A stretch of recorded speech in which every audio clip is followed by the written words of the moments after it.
दिन मिमी और पपी प्लेग्राउंड गए और वहाँ उन्हें मिली एक शाइनी रेड बॉल। मिमी ने बॉल को हल्का सा टैप किया और पपी बोला, ये गेम स्टार्ट।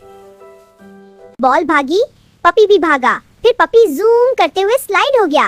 उपसी! अब मिमी की टर्न, लेकिन बॉल ने मिमी के सिर पर टैप कर दिया। सिली बॉल।